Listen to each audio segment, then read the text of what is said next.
not connected with YouTube, and I'm trying to figure out why it's not connected with YouTube. So this is pretty bad. Well, I'm gonna have to cut this because I can't tell why Rumble did not connect to YouTube, and so I've got to, oh wait a minute, did it finally cross over? Oh, all right, so looks like it finally decided to connect, albeit slow, but it, never mind, disregard. It is connected. I just checked YouTube. I was just about to click off and start again, but thankfully it started on YouTube and I didn't have to jump off. Thank you. Yeah, I got it, everybody. I got it. Yeah, your YouTube is working. For a second, though, it wasn't working. That was really weird. Here's why it's really weird. I'm going to get to the show. I got to show you guys this. So pray for me tonight because I'm hoping that I can get through this show. Once again, we got a big storm coming through. Actually, it's here right now. And as you can see from the National Weather Center, looks like we're under a storm advisory right now. 7 o'clock, 7:03. Should be expiring. I don't hear any more thunder, but it had wind gusts of up to 50 miles an hour, which down here in South Florida, 50 miles an hour shouldn't be a problem, except the cable company and everything else. So hopefully we get through without any problem, but we will continue with the show as planned. But I wanted you to know that in case all of a sudden things went poof. Where'd Barry go? He's gone. The rain done got him again in South Florida. So now that you know that, let's get on with the show. Starting today, the United States will no longer subsidize the health care of foreign countries and will no longer tolerate profiteering and price gouging. For the first time in many years, we'll slash the cost of prescription drugs, and we will bring fairness to America. Drug prices will come down. We're going to cut out the middlemen and facilitate the direct sale of drugs at the most favored nation price directly to the American citizen. I'm just so grateful to be here today. I never thought that this would happen in my lifetime. This is the most powerful executive order on pharmacy pricing and health care ever in the history of our nation. By getting our allies to pay a bit more, we'll course correct a problem that's gotten out of hand. We're standing up for the American consumer who's been paying far too high prices for far too long. We didn't take an oath to heal patients and then watch their life get ruined financially. We're going to do everything we can at the FDA to support this executive order. It's transformative. Thank you, Mr. President. Global stock markets are soaring thanks to President Trump's latest trade truce with China, and the world's two largest economic superpowers have agreed to slash tariffs by 115%. That means there's still some in there, but they're much lower, and it's for a 90-day period. So Wall Street, the corner of Wall and Broad, liking the cooling off that they see. The deal cuts reciprocal tariffs, again, by 115%. And China will reduce pressure on U.S. products from 125% down to 10%. The U.S. will temporarily lower tariffs on Chinese goods from 145 to 30%. So you see, Treasury Secretary Scott Bessant revealed that this breakthrough was able to happen under President Trump because China walked all over Biden. We have at least 11 committed massive car factories that are going to be built, that are in the process of being built. And some have actually started. We also have renovations of existing factories where they weren't utilizing the full factory from years gone by. And now they're under full renovation. They'll be opening up full factories in a very short period of time.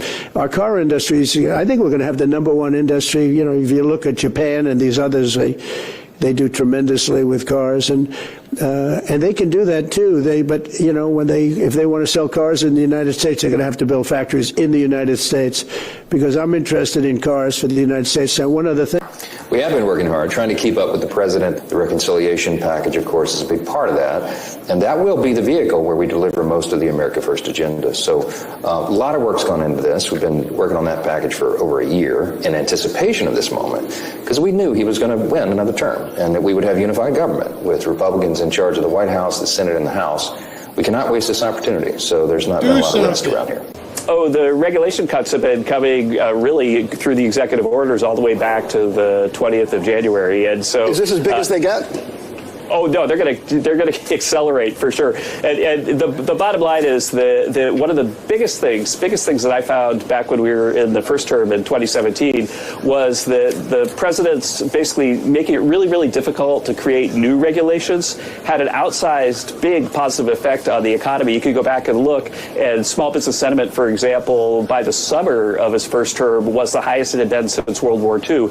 And this is because it's like a secret for economists, it seems, that they hadn't thought of before in 2017, that when you have a new regulation, it's really, really hard on business. They got to hire all these engineers and lawyers to figure out what are we going to do with this new regulation. And a huge amount of time under President Obama, especially, who put out a massive, massive amount of new regulations, a huge amount of time was spent trying to figure out what are we going to do with this new regulation. And so by pausing that, already we're having a big, massive positive effect. And that's one reason why I think, as you saw, like core GDP at 3% in the first quarter before all of the dust settled with the uncertainty. And so I think the golden age is clearly coming with the tax cuts and trade policy uncertainty mostly resolved right now.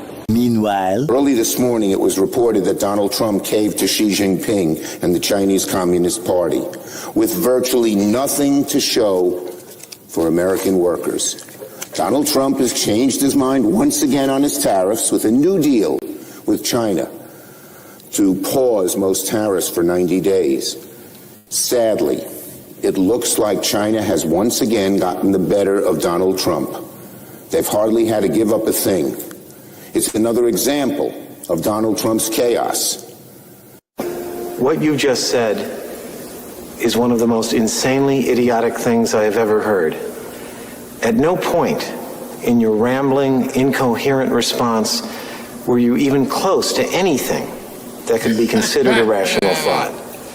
Everyone in this room is now dumber for having listened to it. God have mercy on your soul. Not everyone in the room, everyone in the country who heard that drivel that came falling out of Chuck Schumer's mouth is stupider for even listening to that, especially after what I'm going to show you tonight. So, let me preface this. This was a huge day for Trump team. Massive day for Trump team. And one of the things with it that showed how strong of a day it was is I almost couldn't put a show together. Because sometimes I like to see the response and what are people going to say, how are they reacting, how are they going to react to the drug pricing, how are they reacting to the tariffs. And it was tumbleweeds. I mean, I spent 2 hours looking around different sources. There was nothing out there. And then I guess they trotted old Chuck Schumer out and said, Chuck, go say something. And he just went out there and spit up all over himself. It was bad. All they're talking about is the free jet from Qatar. I mean, I don't know how long they're going to push that. The free jet from Qatar. And then they decided they found a new way to attack President Trump and Trump supporters to somehow, weave in racism. We're going to get to that after the Rumble jump over, because they decided today that white refugees from South Africa need not apply. This is a Hispanic gangbanger country only. We don't want you people, you white people who are in danger over there. Oh no, white people. I was offended personally, and I'm black. How could you look at these people whose property are being taken from them, who are being beheaded and all this other stuff, and saying, well, I don't really understand how he's trying to get rid of these gangbanging, drug-dealing killers, but he wants to bring in some white people. Oh my God, he's such a racist. Blown away. It had nothing. I couldn't find anybody talking about the prescription drug prices. I couldn't see anybody really talking about the tariffs, except for that stupidity that Chuck Schumer just put out. And I'm going to tell you why they probably can't find anybody. Because it's amazing news that's happening right now. I had put in my post on X, if you don't want to hear about money and prosperity, this might not be the show for you. I can tell you right now, SV, Roaring Range, Severo, possibly Tommy if he's feeling okay, and Ashley, if you come and start acting stupid, you're going to get zapped. Pure and simple. No time for it, because there's too many people who want to see information about prospering and trying to do something, even if it's not full wealth. It's helping their situation. And I'm over it. I'm over people complaining. If you don't want to go for the brass ring, don't talk bad to people who do. All right, that being said, you're still here? Okay, that means you want to hear about this stuff. So, that's the first thing that I can show you that shows you that Chuck Schumer is a complete moron. Look at this. I had a couple of things from CNBC. I'm going to let you stare at that a couple minutes yourself as you're looking at this. The tariff receipts topped $16 billion just in April. And it wasn't probably the full tariff. I mean, he was probably doing some things in between. I don't think it really got going and caught steam until maybe like midway through the month. But $16 billion, a record take, a record rake, if this is the big United States casino, a record take that helped cut the budget deficit. That's why they're quiet. And as you see here, hopefully you can see, this was posted at 3:07 p.m. So at that point, the Democrats are probably like, oh gosh, I thought tariffs sucked. I thought tariffs were the end of the world. It's not going to make anybody rich. Oh, thunder. It's not going to matter. Well, it mattered. $16 billion in April alone. But you don't hear it anywhere. I had to find this deep in the site. It wasn't like it's on the top. CNBC didn't push it to the top.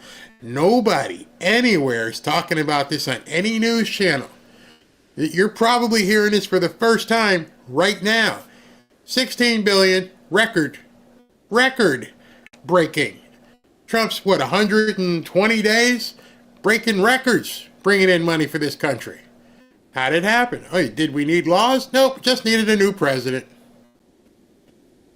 As it goes down here, custom duties totaled $16.3 billion for the month, 86% above the $8 billion collected during March, and double the $7 billion under Biden. Double. Hope you guys can see that. The fiscal year-to-date deficit fell from $1 trillion, which is still 13% higher than a year ago. So it's working. There's no debate. They're trying to let people not know what's really going on, and you can't advance financially if you're not in the know. You have to understand this stuff. Well, we can go back in here and look at some of the stuff. It says receipts from U.S. tariffs hit a record level in April as revenue from President Donald Trump's trade war started kicking in. Duties totaled $16.3 billion for the month, and as I just said, it was 86% above March and double what they did a year ago. That brought the year-to-date total for the duties year-to-date, that means since January, $63 billion, more than 18% ahead of the same time period in 2024. Trump instituted a 10% across-the-board tariff on U.S. imports starting April 2nd, which came on top of other selected duties he had leveled previously. Go down a little bit. The surplus totaled $258 billion for the month, up 23% from the same period a year ago. Why'd they bury this way down here? Way down here. And then he says high interest rates are still posing a budgetary burden. See, this is why Jerome Powell and the Fed actually they're trying to stick it to Trump. Can you imagine if interest rates were lower right now? See, right there it says high interest rates are still posing a budgetary burden. Net interest on the debt rose because they're making us pay more for the money. They know exactly what they're doing to President Trump. They're making no bones about it. It's hard to stop a locomotive. And right now the Trump train is barreling. And they're trying anything they can do to slow it down so that they make him look bad. In fact, not telling people what just happened. I mean, you can talk in the chat while I'm going here, and you can tell me, did you guys see this? Did anybody report it that you know? I didn't see it anywhere, and my job is to dig. Dig.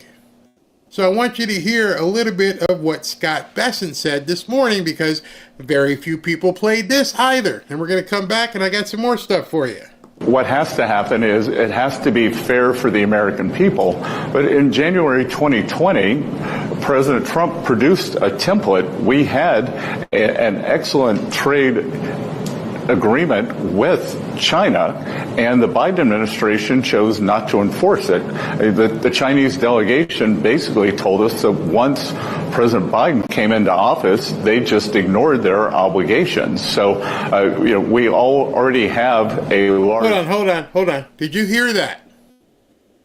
That was very important. The Chinese told Scott Bessant, when Biden got in office, we knew he was a feckless dementia patient, and we just ignored the agreement we had previously made, and nobody came and tried to enforce it. They just let it happen. Imagine it. And of course, you're not going to hear that on liberal media anywhere. You're not going to hear them talk about it. China said they ignored it. Whatever agreement that was in place, Biden wasn't smart enough, or people around him weren't smart enough to enforce it. And so, let's not tell anybody, okay? Let's just go ahead and just pretend as though there is no agreement in place. Seriously? That's how this country was run? You're seeing so much more at this point that proves to you this stuff was intentional. Everything they were doing to America was intentional. As Trump has said many times, didn't need any laws. They just needed a new president. So if Biden and Kamala wanted to be doing some of the stuff that President Trump is doing right now, there was nothing stopping them. They chose to hurt the American people. Framework. The other thing to remember here, Jonathan, is that this is a pause down to 10%. The April 2nd level for China is 34%. So we will be working to see where their final reciprocal number ends up. And the negotiations are a combination of tariffs, non-tariff trade barriers, currency manipulation, and subsidies of labor and capital. Fox News alert overnight, the Trump administration securing another win, announcing a major tariff deal with China. Trade will be one of the major issues on the agenda when the president makes his high-stakes trip, and the first one to the Middle East. He's going overseas today. White House Press Secretary Caroline Leavitt joins us now. Caroline, we're just mentioning there's probably 7 major stories. I know I'm going to disappoint somebody by not bringing it up. First off, your reaction, and what could you tell us about Brian is so right. This was, 7 o'clock this morning? It's like there's so many things to talk about. It's funny how the media got tight-lipped. They couldn't speak. Here's one of the stories that happened this afternoon that nobody wanted to talk about either. So before Caroline drops some interest on you, check this one out. Probably didn't see this, did you? This was at 2:30 p.m. The markets are putting their trust back into Trump as long as the trade deals keep going. Of course, the liberal media doesn't want you to know that the market is getting behind Donald Trump. The market says, if you keep doing this, we're good. Keep it going. Don't hear anything from the liberal media about this. Don't hear Chuck Schumer. Don't hear anything. Trump doesn't know what he's doing. He's senile, and he's being a dictator and authoritarian, and he's killing it. Wall Street is getting behind him like, give me more. We want to eat. Please give us more. I don't know why. It's funny when you look at this headline that says markets are putting their trust back in Trump. Well, when did you not have the trust in Trump? I mean, he's been in office 100 days. So you're telling me in the last 100 days you flip-flopped and like, oh yeah, push in. Where were all the stories that said Trump didn't know what he was doing? Where are all the people on X who became tariff experts like overnight? They've gone from being racism experts to vaccine experts to tariff experts, and none of them have any idea what the hell they're talking about. And now Wall Street's like, yeah, please keep it going. We want more. It's amazing. It's like he knew this or something. China deal that has tariffs dropping from 145, 125 respectively to 30 and 10. This is an extraordinary first step in the right direction. And thanks to the strength of President Trump, Secretary Bessant and Ambassador Greer were able to cut this initial deal with China. China agreed to reduce their tariffs on the United States by 115%. They also agreed to continue having discussions about opening Chinese markets to American-made products and goods. And they also agreed to continue seriously discussing the grave impact that Chinese-produced fentanyl is having right here in the United States and our people. So this is a great first step for the American public, and Secretary Bessant, Ambassador Greer, and of course President Trump will continue negotiations with China so we can hopefully inevitably get to a fair and comprehensive big trade deal. Do you know yet, Caroline, if they're going to unfreeze their rare earth and the magnets that we use for our technical equipment as well as our military equipment? I do understand that was part of the discussion, but I also know that the administration is working overtime 24/7 with a dedicated team to onshore that very critical supply chain here at home. We need to be producing those magnets, those rare earth minerals, and also look at pharmaceuticals, look at semiconductors. There are critical supply chains that we have been dependent on other countries for far too long. So while we continue to negotiate these good and fair trade deals, we will also continue to boost our domestic manufacturing here at home to strengthen our national security. All right, so we got the UK deal, the framework for a China deal. Is there another deal queued up, ready to go today before you leave?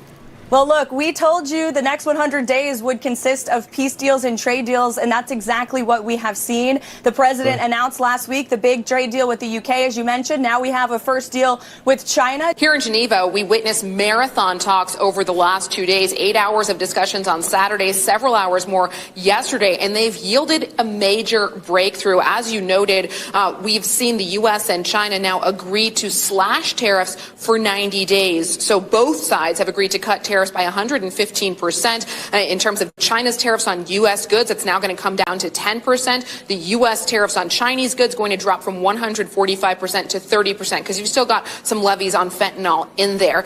During the 90 days, the Trump administration, Secretary Scott Bessant, saying the two sides will negotiate. The U.S. will continue moving toward a more balanced trading relationship. This is a priority. All right, so before we listen to more about Scott Bessant, the article I showed you that the markets are beginning to put their trust back into President Trump, or whatever that means. I want you to listen to this. Hopefully this comes through okay. I'm going to go out on a limb and say you don't think the U.S. blinked first. I'm almost not even interested in having that talk. I'm interested in the idea that we're coming away with what looks like a cooperative solution, that they sat down and they seemed to agree on a number of things and they found a way forward. The rhetoric was very charged. The numbers were very high in tariff land. People were nervous, and it just seems like both sides acted gentlemanly and cordially and came to an agreement. And I think that was that's what's celebrated here. So this who won and who twisted whose arm, that's like palace intrigue stuff on both sides of the aisle. We don't need that. We just need to know there's a path forward, and we're going to get to a more cooperative outcome, which probably is better for growth and better for inflation. I was going to say, you think both the duration and the level. All right, so let me jump in right there. As you heard this man who's a trader on Wall Street just say, doesn't really matter who's a winner or a loser. The fact that they're making an agreement is what's most important. Getting to the table, cutting a deal. That's what Wall Street wants to see. That's what money wants to see. They don't score it by who won and who lost. They're scoring it by, and I hate to say it to some people, can they make any money? That's the ultimate scorecard. Democrats don't want people making money, so they're saying there's a loss here because we had to give and they had to give. I don't know how many of you have ever been in a negotiation or had to, quote, compromise, but the word compromise means you both had to give something up. And I hate the term win-win, but essentially what a win-win document is or agreement is, we both had to meet in the middle. You started here, I started here, And for us to make this deal, we have to keep traversing until we come right about here. So yes, both sides are going to give, because that's what an agreement is. You don't dictate. You make an agreement. You negotiate. And the Democrats are all over here. You heard Chuck Schumer. Oh, he capitulated. Really? Really, Chuck? Then why are people making all kinds of money today? See, that's your first indication that the Democrats are full of crap, because how are people cashing in? And I'm talking about cashing in big people all the way to little people. I'm going to show you specifically what I'm talking about. And just to let you know, when I show you some things here tonight, I am not endorsing any stock. I should have had a disclaimer. Hey, not here to be your financial analyzer. What I'm going to be showing you is that there's no impediment for you to get in. Does that make sense? I'm not saying buy this cell phone company. I'm saying that to get in, I'm going to show you, because all it takes is research. All it takes is for you to look and start seeing and understanding and learning the fundamentals. You know, when I played football, I didn't know how to tackle. No one ever showed me how to tackle. You go to practice and like, okay, here, you lead, you wrap, you pull. Okay, I got it. Okay. I can't cook worth a damn. Robin's a great cook. She's from the South. That's why she's also here, by the way. But in any event, as you could tell, I could, if I wanted to cook something, I had to use a cookbook. Okay, how much? Okay, put some of that stuff here. You have to have the recipe. Unless you're Robin or some of you ladies who just know what you're doing. I've never seen anyone whip stuff out of scratch the way she can do. I'm like, what are you doing? Oh, I'm going to whip this up. What do you mean whip it up? Where's the book? Nope.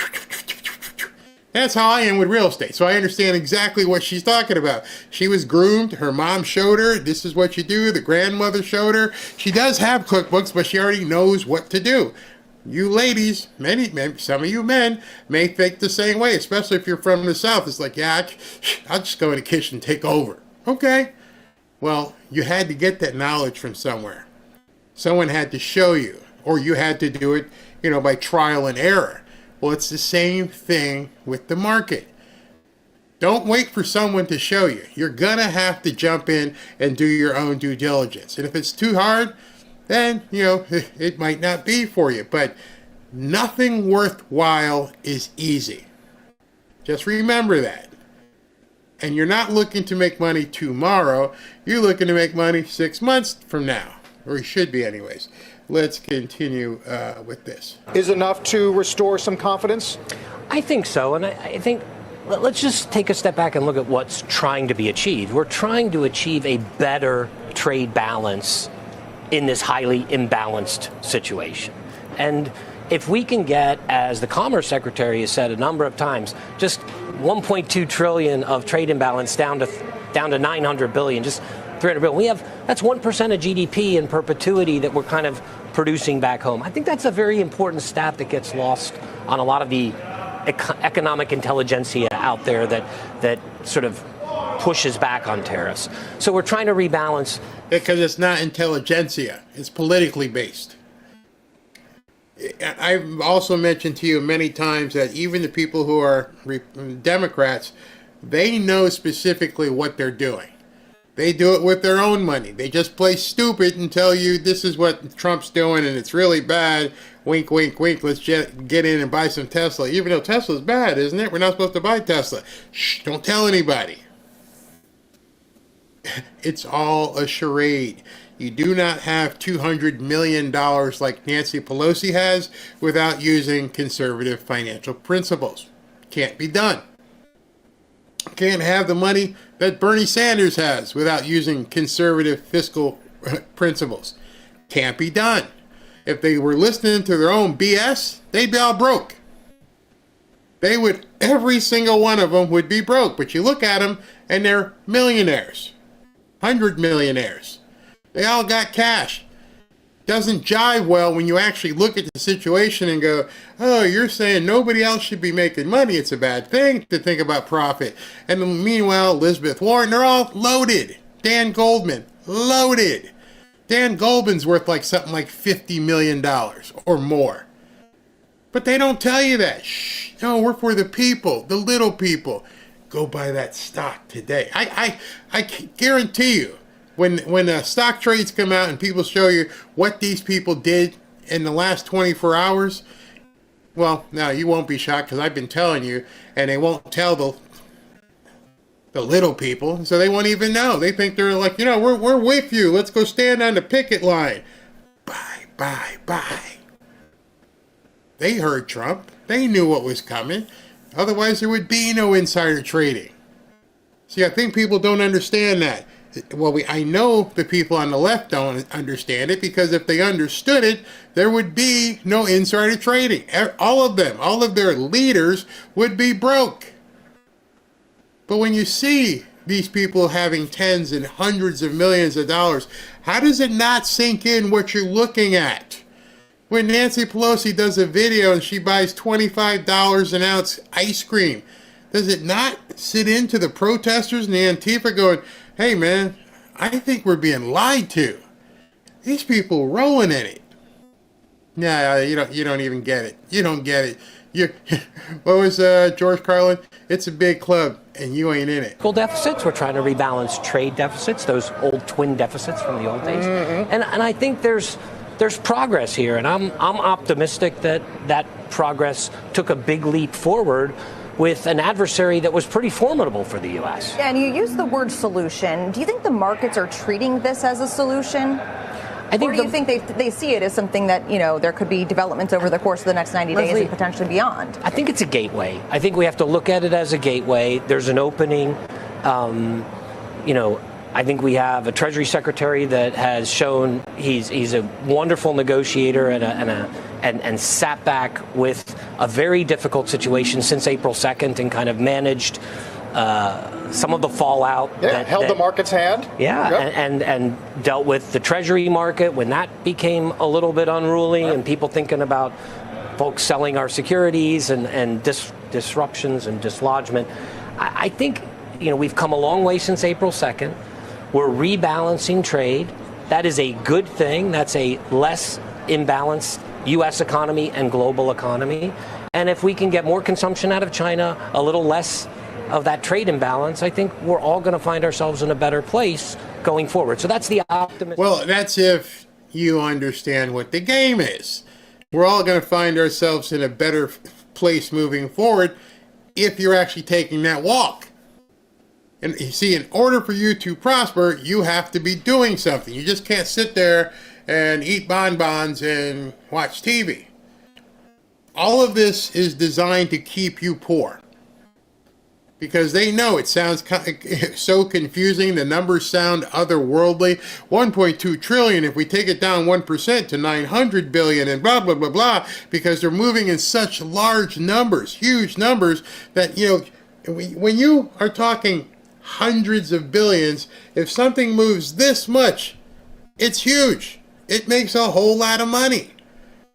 And so when these people, there's a term, and you'll see it after money managers' names, and it'll say AUM or something like that, and it means assets under management.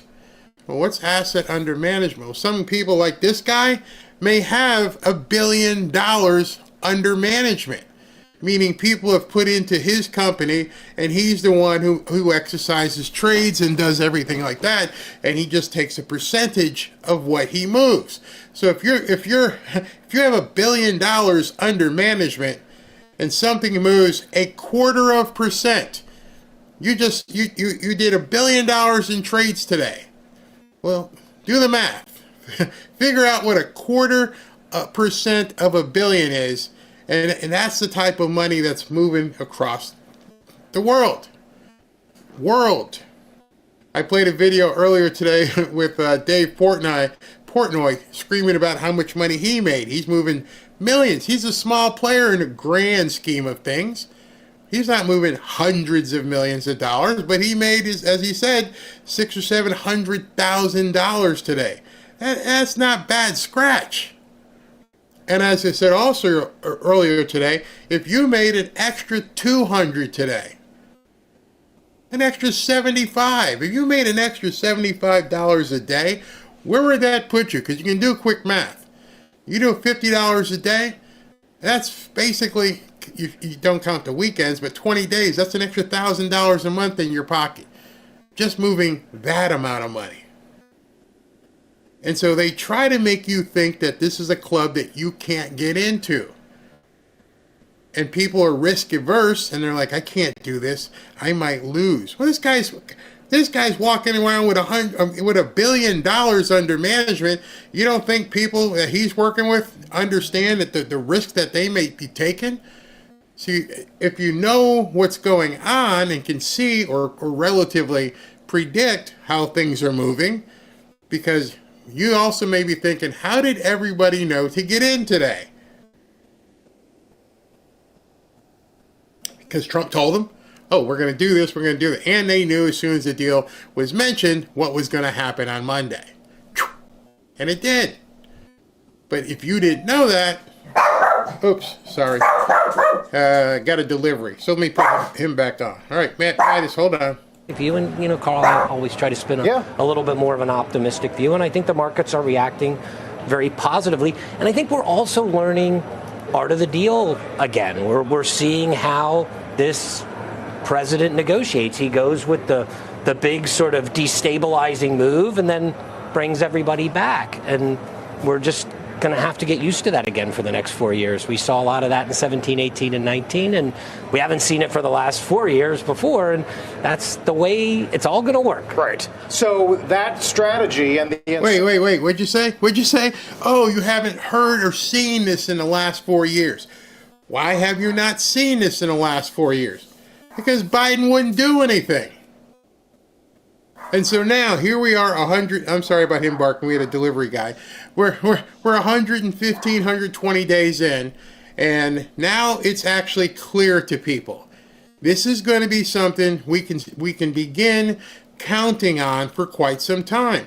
And notice, nothing's been passed in Congress and the Senate yet. They're all there spinning their wheels and, we're going to get the big, beautiful deal done. And meanwhile, Trump is doing all of this on his own. Not even waiting for them. And it's working.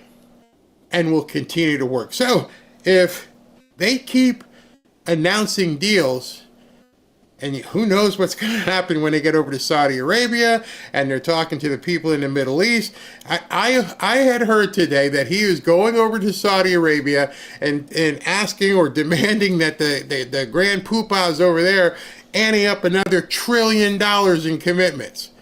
So what's going to happen? It is Monday. I guess he's going to be there for the next 3 or 4 days.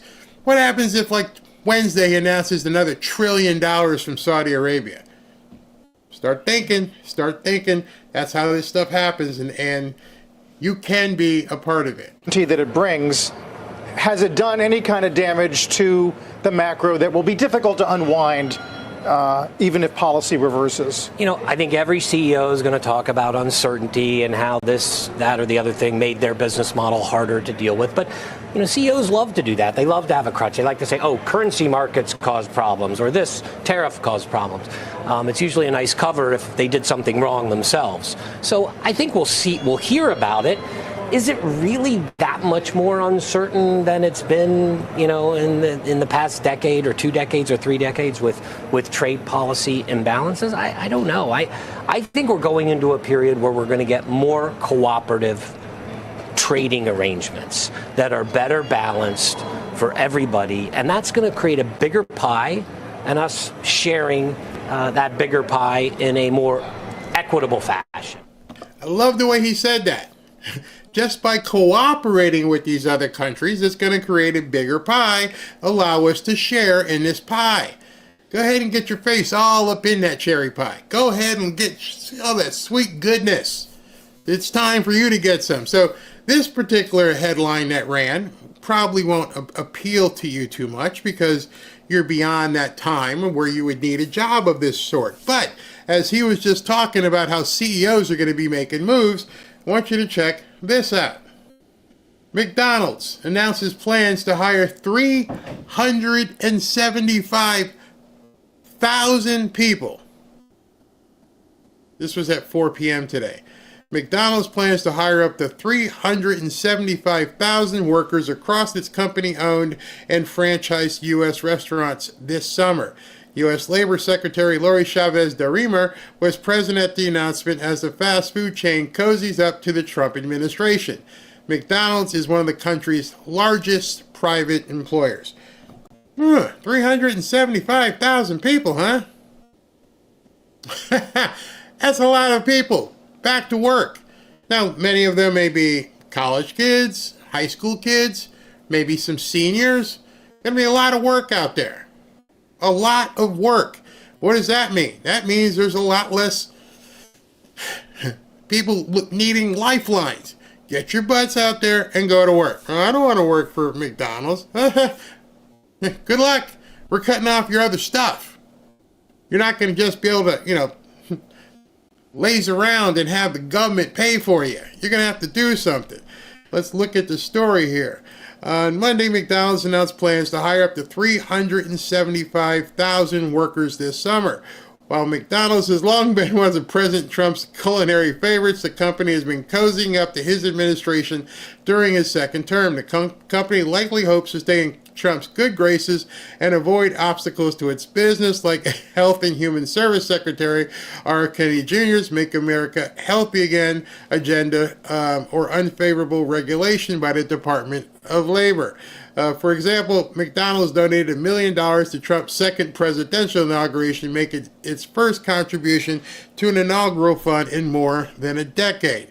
In addition, representatives from Wendy's, McDonald's, Yum, I think Yum is Pizza Hut, and other fast food companies met with Chavez DeRemer ahead of Trump's inauguration to discuss key industry topics. What I found interesting about that, they met with her ahead of the inauguration.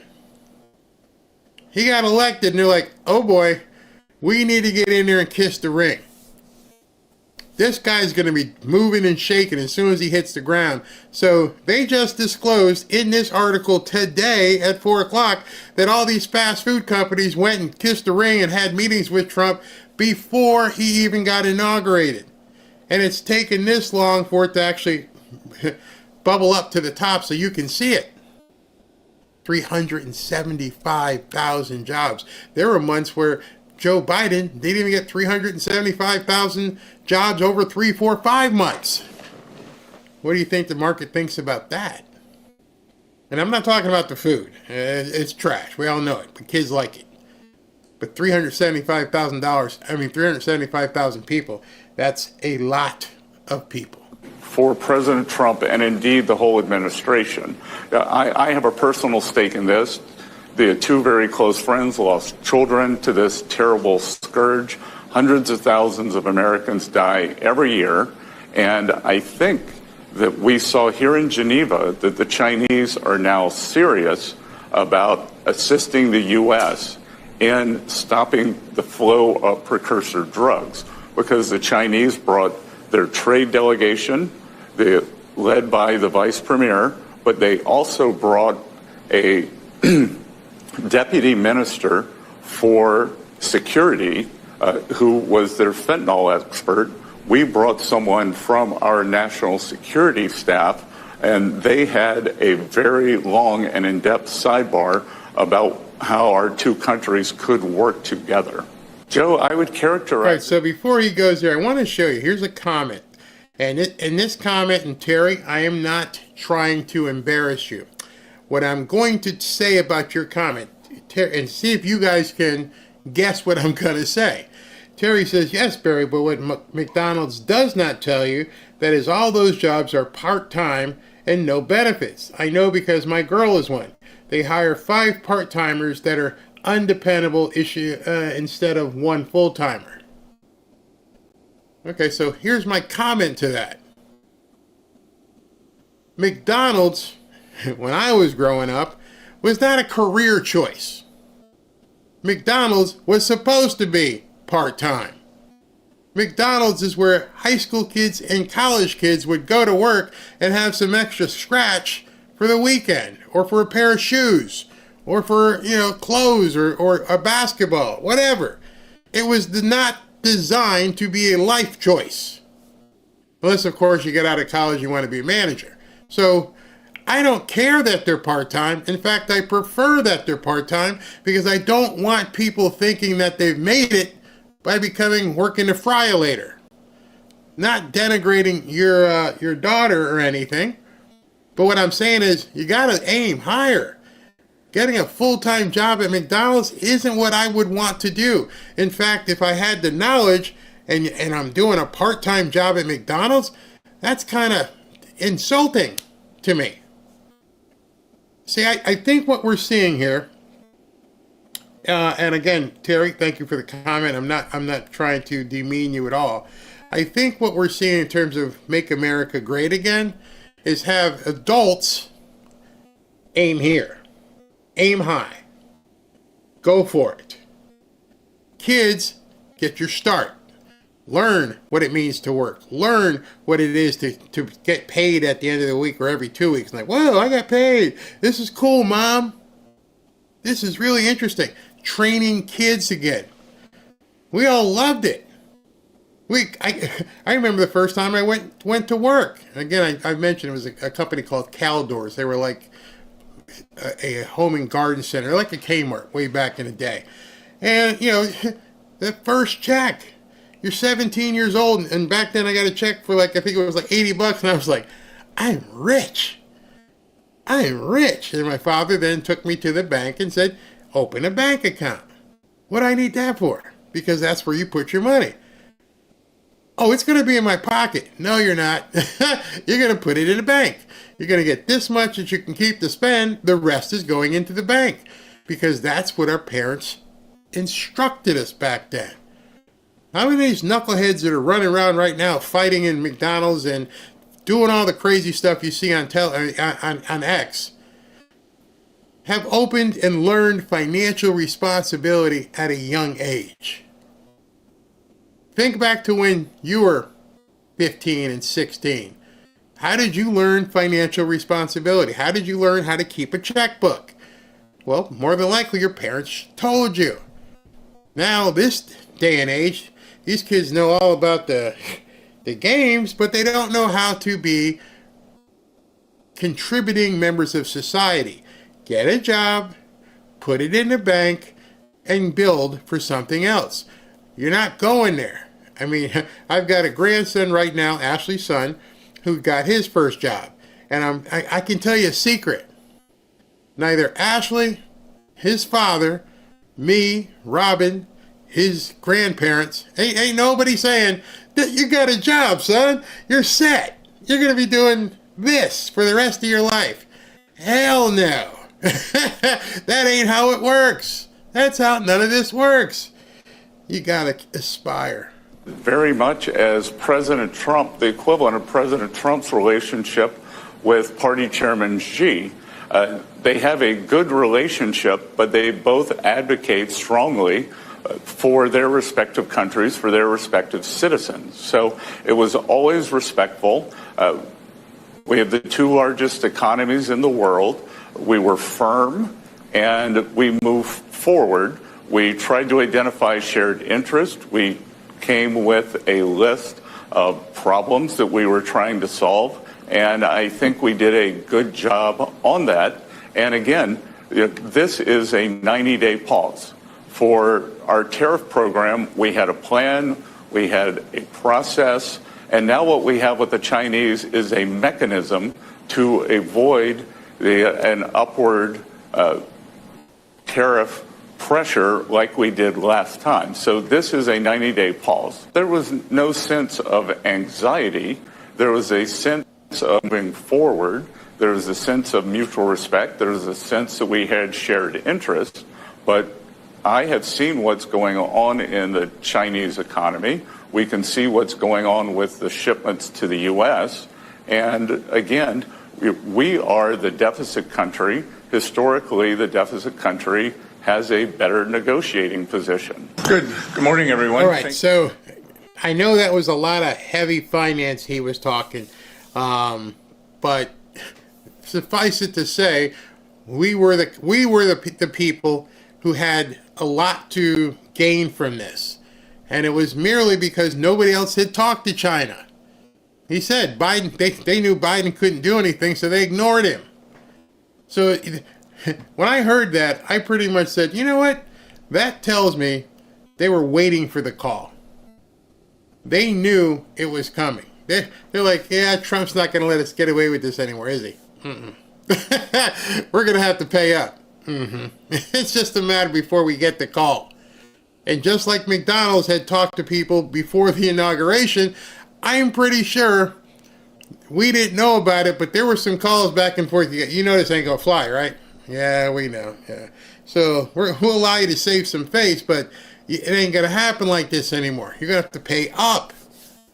And how do I know this? Because he did it to Europe. All this NATO stuff, you want us to pay it all? Nah, that ain't going to happen. Pay up. Did you see, I didn't have time to cut the video. Did you see what the Prime Minister of England all of a sudden came out with today? You can call that the Trump effect as well. He came out today and said that we got to stop all this immigration stuff. We're going to have to, no, we don't want you here anymore. Out of nowhere. Don't tell me that you don't think that President Trump went to them and said, yeah, we can do some business. Stop this crap. Stop it. End it. That New World Order stuff, that globe, it's over. It ain't going to happen. At least not for the next 4 years. Hopefully for not the next 8 years. But it ain't going to happen. So after I get done with this read for 1775, we're going to dig in and I'm going to show you some things that I know are going to blow you away. Absolutely blow you away. Probably almost like, I can't believe what I'm seeing. There's no way, Barry. But there's a way. Yay. There's a way. All right. So 1775 coffee. Some of you guys have gotten it. You know it's very, very good. Now 1775 coffee just dropped their starter kit. And if you've been waiting for the right time to jump in, then this might be it. You're going to get $200 worth of coffee and gear for just $99. And in a world where everything costs more and somehow tastes worse, that's rare. $99 gets you a burnt cup for some corporate chain that's more focused on virtue signaling than actual flavor. Yeah, like Starbucks. This ain't it. You're getting 3 full-size bags of coffee. The bold dark roast, the smooth medium roast, and their anti-aging blend as well. Yes, this is coffee that actually tastes good and helps you feel better doing it. Plus the extras.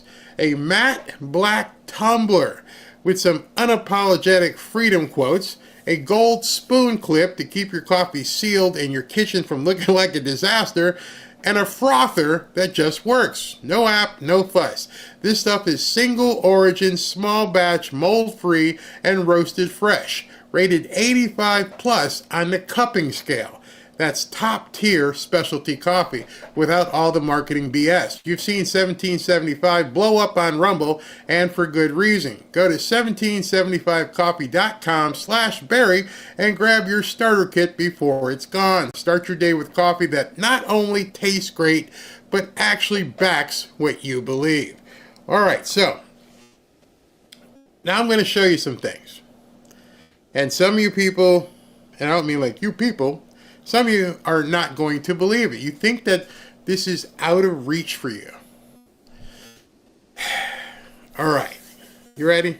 Because I'm going to do this slowly and I'll take some questions. There's a guy on YouTube, actually, and he's a YouTube creator. And his product, he sells teaching classes on how to make videos. That's his business. His business is he tells you what kind of thumbnail, what you should write, talk about, how you deliver. That's his business. And he's been in that business probably, 8 years, maybe a little bit more. And he does well. And he does seminars and stuff like that. But then he invests on the side, like I do real estate. I think mine's not on the side, but anyway. So he came out today with something. And people were like, what? So I'm just going to show you a post that he made.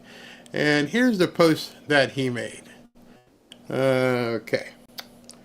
These were some of the positions I took during the dip and I bought low. It's not gambling. because I saw somebody else said it's like poker. No, it's not gambling. Not when you understand the tech sector and have worked in it and can automate your research in near real time. Now, some of you may not be in the tech sector, but if you know what you know, look for opportunities in that regard. So, sit down, because what I'm going to show you is going to blow you away. So he bought these, let's see here, 1, 2, 3, 4, 5, 6, 7, 8 stocks that he was actually willing to share with people. First one, PLTR, and he's made $1,452, and he's up almost 26%. He bought QUBT, quantum computing. It's up $25, his realized gain, and so on and so on and so on. Rigetti Computing, $27.95 is his gain. TSM, this is Taiwan Manufacturing, $17.48. Tesla, which we've talked about, he bought it at $175. It's up. He's made $714. TTMI Technologies Inc. is up $192. United Microelectric, he's up 53, and VTEX he's up 147. So you may be saying it doesn't mean anything to me. Well, what I'm showing you is just about everything. And again, hold on, let's rewind. I'm not telling you to buy this. I am not telling you to go out and spend your money on this. Just understand that. He has researched. He knows what he's doing. He knows what stocks to look for. My reason for showing this is to show you, once you get that education, this is not out of your reach. I'm going to prove it to you. You ready? So let me prove it to you. Now, some of these, obviously Tesla is like about a $320 a share stock. So this might not be something you want to get into. And I believe PLTR is like 190. So I highlighted 1, 2, 3, 4 of the stocks that he on this page here. Now watch this. I may have to see if I can move the window. Yeah, I'm going to have to move the window and go to a different, hold on, I'll go to this one and then we'll pull it down. All right, so this is QUBT. QUBT is up 6% today. Look at that price. It's only $9.10 to buy QUBT. Could you afford $9? Could you afford 100? If you had 100, you could buy basically almost 11 shares, with commissions, maybe just 10, but you could have bought 10 shares of QUBT, quantum computing. I'm pretty sure just about anybody can scrounge together like $100 and start looking at this stuff. Again, not telling you to buy it. I'm going to say that over and over. I'm telling you things are not out of your reach. You see, if you know what you're looking for, you can find these kinds of things. Let's see this other one. RGTI, which is Rigetti Computing. Let's look at Rigetti. Rigetti is up 9% today. And look, it dropped off, and it's still up 9%. You could have bought Rigetti at $11.55. Again, that's a stock that anybody, just about anybody, could afford. It's not playing with the big board. Again, this is Rigetti Computing, and it's at $11.55. You think you can afford that if you knew what was going on? I'm pretty sure that you could. Let's look at the next one. This one is called TTM Technologies. TTM Technologies. Oh, it's a lot more expensive. So I don't know if this is something you'd ever want to get involved in.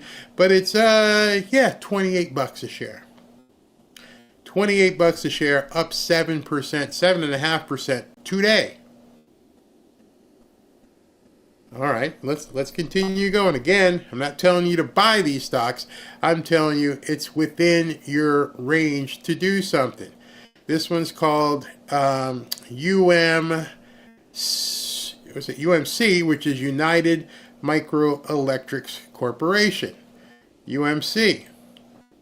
Well, it's up almost 3.5%, and it's only, it's only $7.71 a share. Think you could buy $70 worth of UMC? I think you could.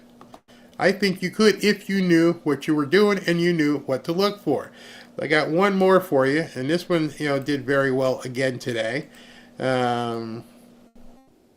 This one is called VTEX, and VTEX, $6.15 a share, and it's 3.54% today. And so the idea behind this is to understand the education is what sets Robert aside and what me aside with real estate and other people is understanding what you're looking at. Those numbers and graphs mean absolutely nothing to you. I might as well have put up a Picasso. If you're not into stocks and understanding, just looking at a price means nothing.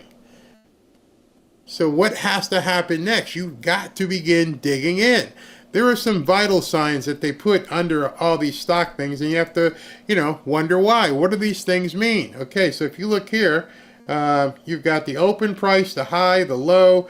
You've got market cap. How big is this company? It's a $1.1 billion company. Profit versus earnings ratio. It's got a 98 PE ratio. What does that mean? You're going to have to look it up. What does that indicate? You got to look it up. None of this stuff is just going to come to you. You actually have to do the legwork. And then on the far right, they have the 52-week high and the 52-week low. So the worst it's ever been was, hold on, let me bring that over. The worst it's ever been was 420. The best it's ever been is 803. And what did it close at today? And it closed at 615 today. So my point in showing you these things is just one. There's one objective I had in showing this stuff to you. You have opportunity.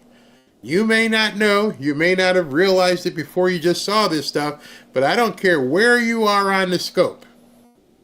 There is opportunity for you to profit and build wealth.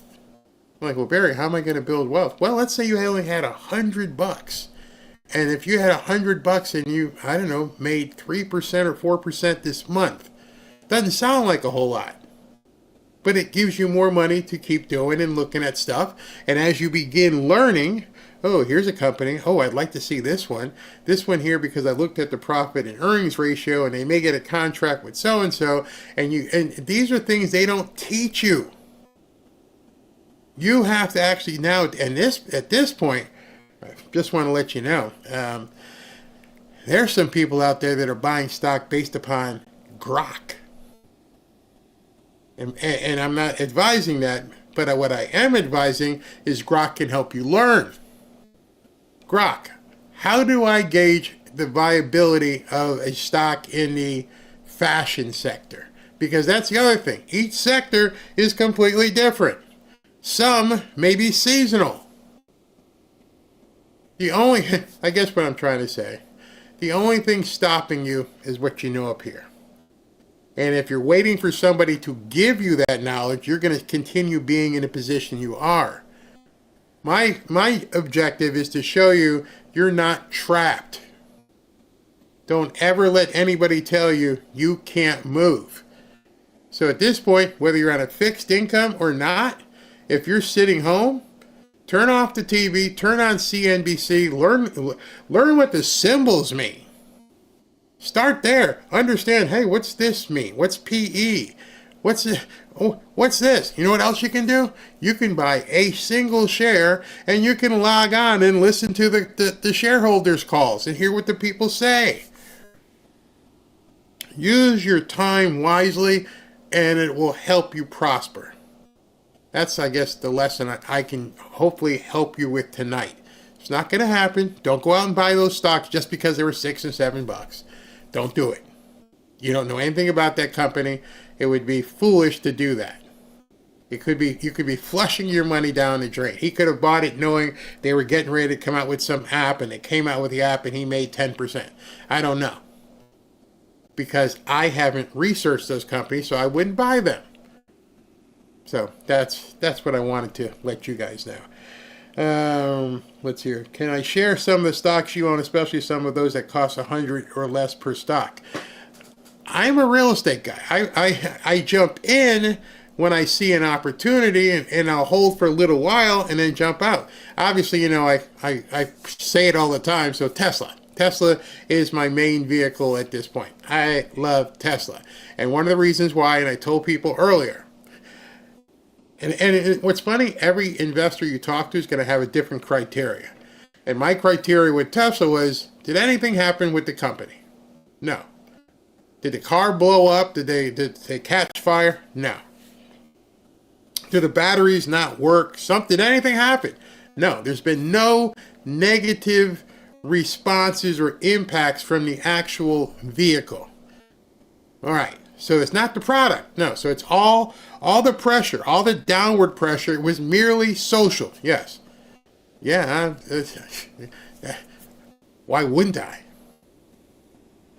Because at that point, yeah, it's still an educated guess.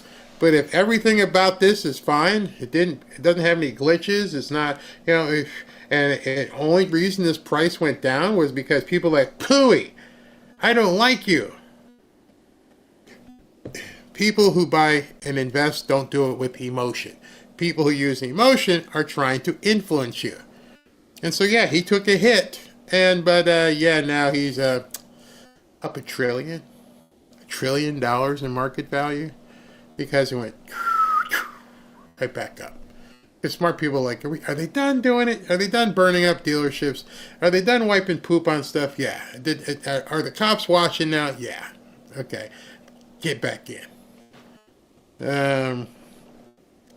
Common sense helps sometimes.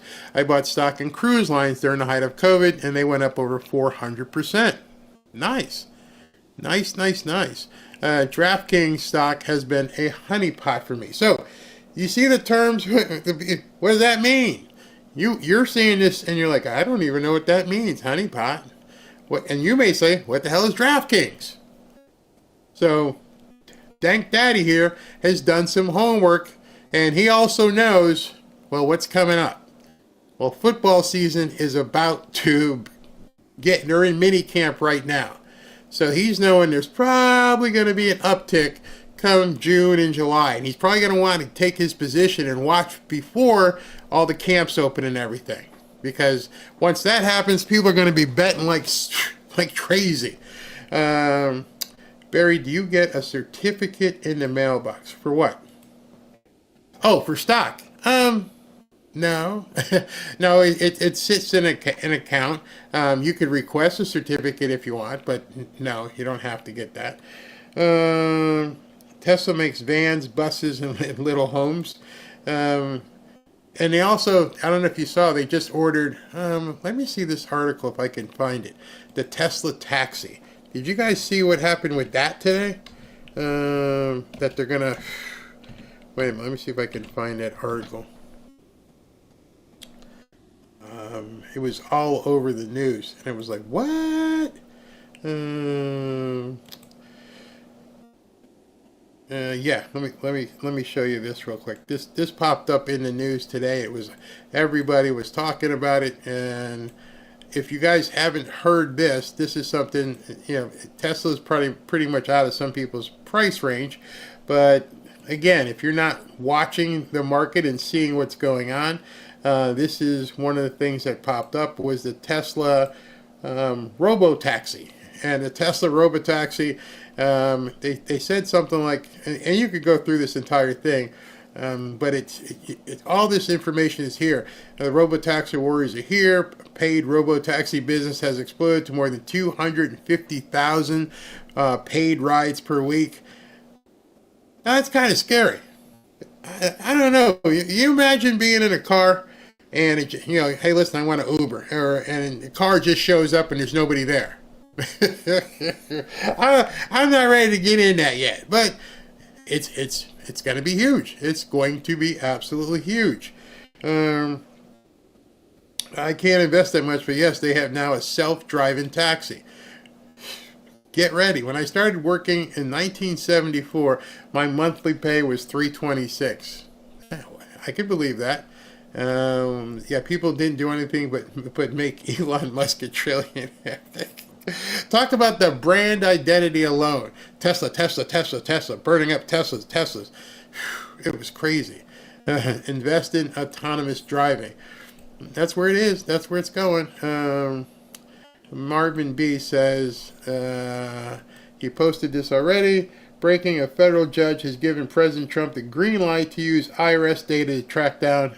Ooh, was that tonight? Oh my goodness. Oh my goodness. Yeah, they're going to lose it. Let me see if I can find that.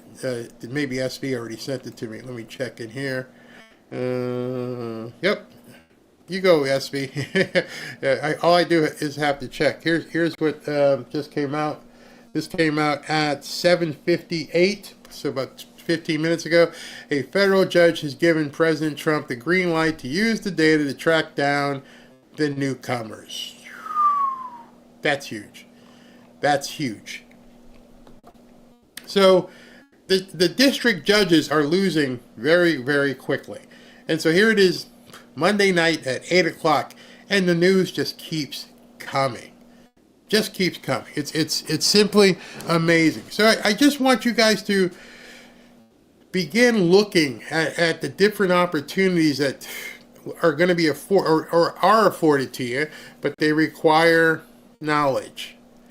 And nobody is just going to just give you all that knowledge. You're going to have to take the initiative to begin reading, lots of reading, doing some mock trades, doing some different things and seeing where things are, and then understanding what your risk tolerance is. What are you willing to see go down or not? Only you can decide that with your family, what your risk tolerance is. I can't do that. Nobody else can do that. One of the things that President Trump, and this is something you can do once they get the big, beautiful bill put in place, Trump has come up with something called the MAGA account. The MAGA account is the money account for growth and advancement. The accounts are essentially children's savings accounts. So he's putting together, as part of the big, beautiful bill, the MAGA accounts. Your children should have that. Something that you can continually put in and grow.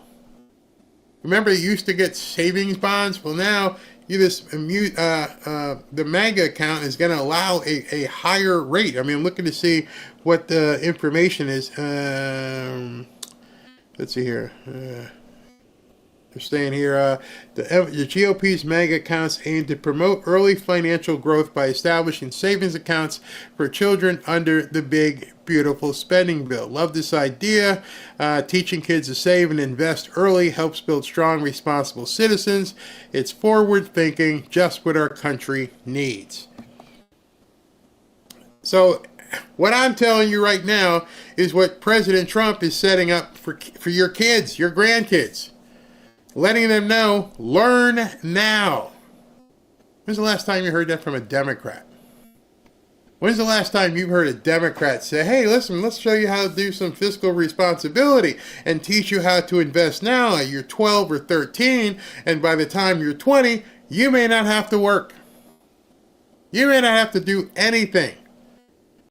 And I'm not saying just from the MAGA account, but once you have a couple $1,000s in your MAGA account and, you turn 15 or 16, now you start learning how to trade stocks and understanding gold and silver and all this kind of stuff. You become more viable. And God knows the Democrats won't do it. They won't show you any of this stuff. It's sickening. It's absolutely disgusting that they expect these people just to be wards of the state for however long. And it's nuts. So I got another section. I got like 3 stories here that I want to talk to you about. Hold on, what's this one? Let me make sure I didn't skip my position. No, I want you to talk about, let's talk about this one. I'm Attorney General James Uthmeyer. Recently, my office became aware of a complaint against Lifetime Fitness in Palm Beach Gardens for putting women and girls at risk. Instead of following Florida's Civil Rights Act, they've decided to let men into women's locker rooms. That is wrong, and we are not going to stand for it. Let me be clear. Florida law protects spaces designated for women. No local ordinance or woke corporate policy can override that. Lifetime Fitness tried to hide behind a misread county code, but the law is crystal clear. And so is my message. Men do not belong in women's restrooms or locker rooms, period. Across the country, we've seen what happens when businesses ignore biology and common sense and bend to the trans activist agenda. We see assaults, exploitation, and fear. No business is going to be allowed to facilitate the invasion of women's restrooms and locker rooms, not in Florida. Just as we are taking the fight to social media corporations for facilitating the exploitation of children, we will defend the safety, privacy, and dignity of women and girls. If Lifetime Fitness does not immediately reverse this dangerous policy, my office will take swift legal action. Florida is a law and order state, and we will not back down from the fight to keep this state safe, strong, and free. All right, so hey, Barry, why'd you include that as you were talking about finances? Well, I think that's a perfect example. I don't know if Life Fitness is a public company, but just imagine, I want you to, besides the fact that it's sick, I want you to put yourself in a position if you owned stock in that company. And so as you're watching the news and you see a story, that could negatively affect this company. The state of Florida is going after them. They're going to sue them because they're trying to put the transformers into the bathrooms. That might be an opportunity. Then I would go and look up and see if they have stock. And if they had stock, let's see what happens. And now you've got some, it's no longer inside information. It's definitely outside. It's been published, but it's fresh. That just happened today, this afternoon, that the Attorney General of Florida came out and said, we're going after, what was it, Life Fitness? And so if I was in the fitness vertical and I wanted to look at some stock, I'd look at it two ways. One, wait till it goes down or sell it short, or wait until we see what happens and how this thing gets resolved, and then it may come back up. It might be some time to get into it. If they go ahead and settle this claim and everything's fine, then it's probably going to go back up, because right now other investors, and they constantly scan for negative impact stories. Could that impact Life Fitness? Oh, hell yeah. If the state of Florida comes after you and they sue you because of something you've done, well, what if that's a $20 million lawsuit? Oh, it's going to hit them hard. Down. So I'm bringing this up because, number one, I hope you don't go to Life Fitness, because damn. But number two, to me, that was a great indication that you're just sitting around and you're hearing news and you hear a story and I hear that this happened. Could that negatively affect the brand? Or just the opposite? Hey, we're going to buy, they're opening 25 more stores over the next 6 months. Wow, I just heard that on the news. Let me check. Where are things at right now? So as you're watching news from now on, you want to educate yourself on what you're doing, but now you have to look at news from a different perspective. Not from the nuts on MSNBC and CNN, but from a financial perspective. And you don't see these stories. They only talk to you about the racism and all this stuff, and Donald Trump sucks. But then you got to look, okay, where do I find out this financial information? Maybe I go to Barron's.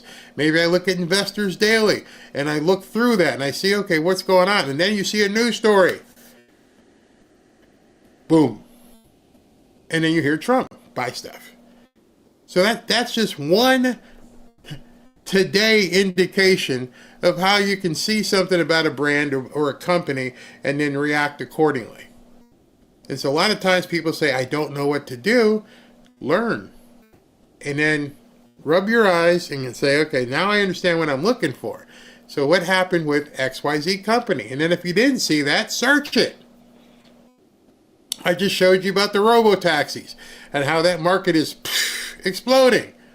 250,000 robo-taxi rides. I wouldn't do it myself, but people seem to love it. Who loves it? What cities? Where? Who's making the tires for the robo-taxis?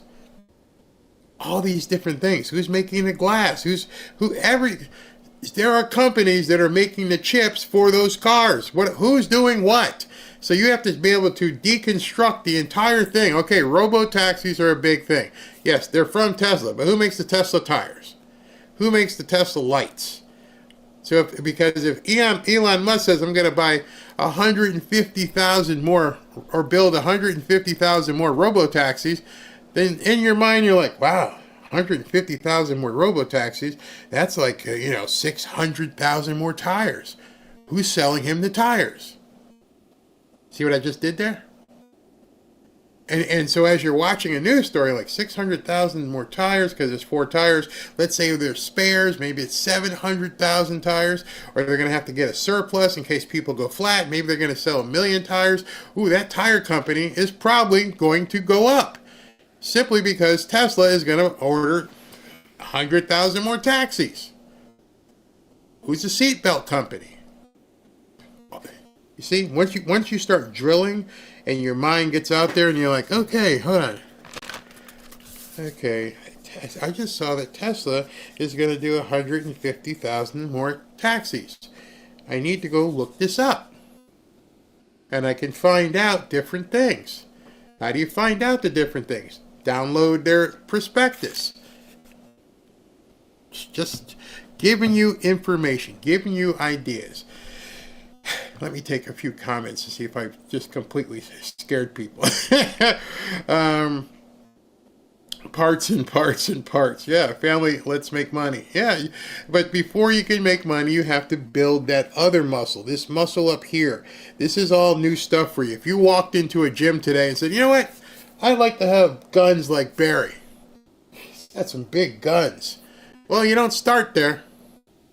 Nope. You're going to have to just, first of all, learn what exercises you need to do according to your body type.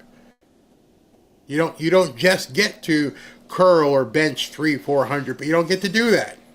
You're not there. You haven't put in the reps. I could never, ever go into a step class. I'd spend 5 minutes in a step class and that would be it. Because I haven't done the base. Ashley and where does Ashley go to? What's the thing where you slide and Pilates? Even though it's like, it's no weight, it's just resistance. No, I'm done with this. Okay, I don't know what that is. I haven't put the time in, so it wouldn't benefit me right off the bat. And then she goes to another thing. What? Okay, I hope I'm not embarrassing Ashley. She's not here, but she goes to something called Bear, where they teach you exercise based upon ballet. No, Barry ain't going there. All right, we're going to do this. Okay, I'm done. I'm going to go sit in the lobby here, okay, before I break something down there. But you got to build up. That's what I'm saying. CJ Hill, Barry, thank you for the information. I am a widow, and I really do appreciate it. Great, man. We'll keep doing this every once in a while. I'm out of shape. I was a gym junkie. I don't know. I tell you, I was there. SB says, why is the news media freaking out about 50 white farmers from South Africa being the left is 20 million. Oh. SB, you're a little bit ahead. I guess we can start getting ready for it because I'm going to do a preview of the jump over. We're going to be okay, so those of you who haven't been here before or haven't been here in a while, just to let you know what's getting ready to happen. So I'm working with Rumble on our night shows, and when I get to a certain point of the show here, I will then tell everybody, okay, we're going to finish over on Rumble, and it's been working absolutely fantastic. Love how you guys have all been following us over there. I forgot to bring in the image, but I got some pretty awesome, and so part of that, I've been bringing in music because I can play music over there, can't play that music here. And so I got some really, I think, some really, really good stuff for you guys tonight. Again, when we jump over, if you don't like the music and if you don't like where we're headed, then thank you for showing up on YouTube. But when I get over there, I can talk about things I can't talk about here. And I'm going to talk about exactly what SV was just referring to. Why are these people going nuts over 50 or 60 people from South Africa? Oh, that's right. They're white. Somehow that bothers them. Somehow that's like, oh my God, I can't believe Trump's doing that.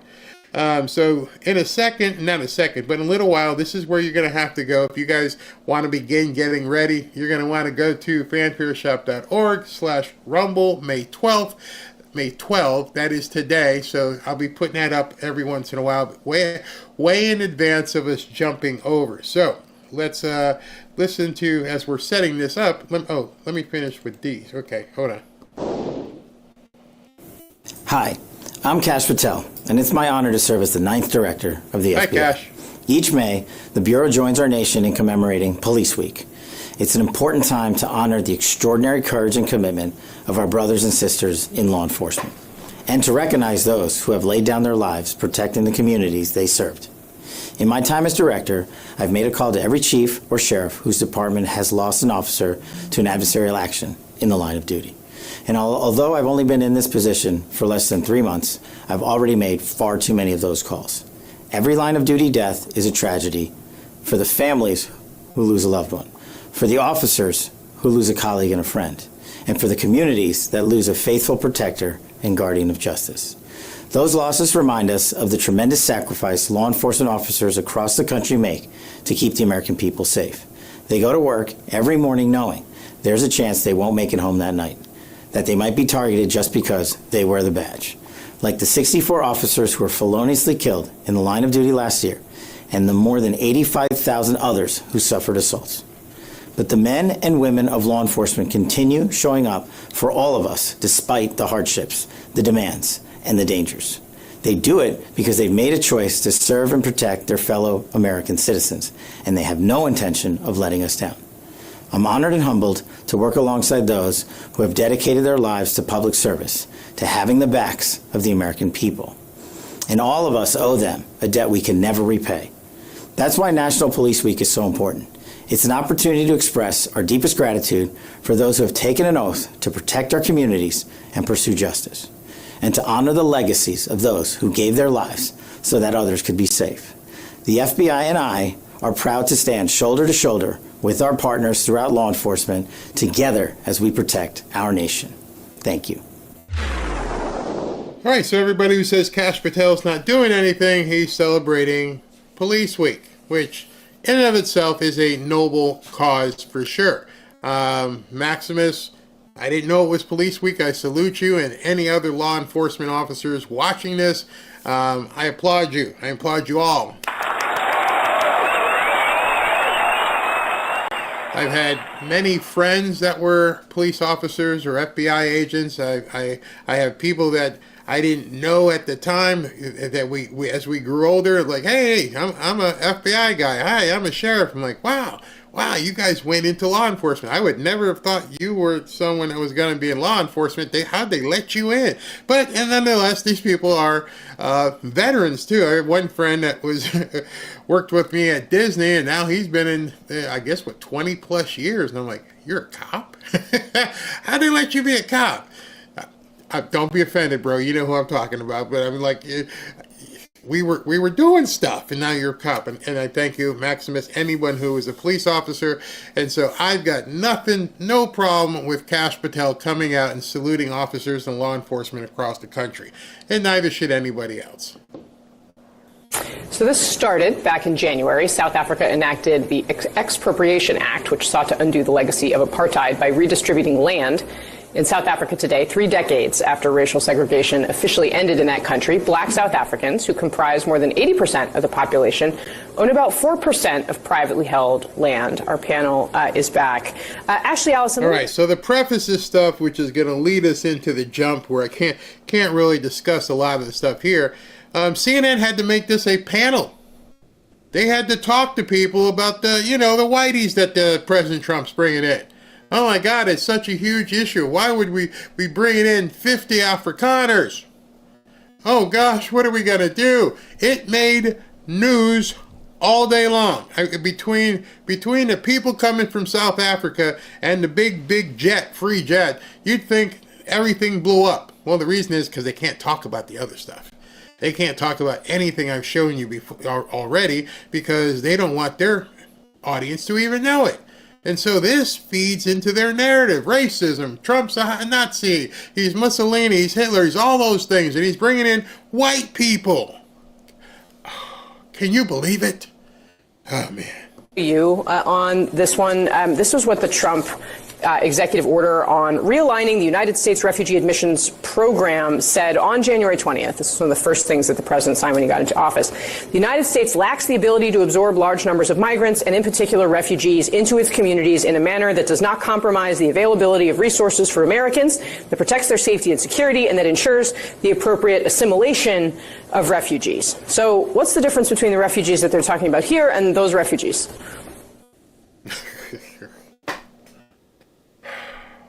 What's the difference? Let's see. They're getting their heads chopped off, their land stolen, they're killed. And over here, they came across the border, swam across the Rio Grande. They're criminals. They're all the kind of bad guys, which I can't even talk about here on YouTube because they don't want us hurting their feelings, their fifis. You really asked that question. You really asked the question, what's the difference between these groups of people? So essentially what you have now found is the one group of immigrants that the left doesn't like. White people who work. That's what they don't like. Oh my gosh. I could guess. I mean, I think everyone... They're white. They're white. Thank you. They are white. And I think, look, if that is how you feel, fine, then hold the line. But there are people all over the world, even people in this country right now, who are seeking, who have sought asylum, who are going through the process of asylum seeking, and have been detained by ICE and are being deported. There is also... Okay, so if I invite you to my house and I say I'm having a party and I'd like you to come, and you're like, I accept. What should I do? I want you to come on over, drive over, and I'm going to welcome you with open arms.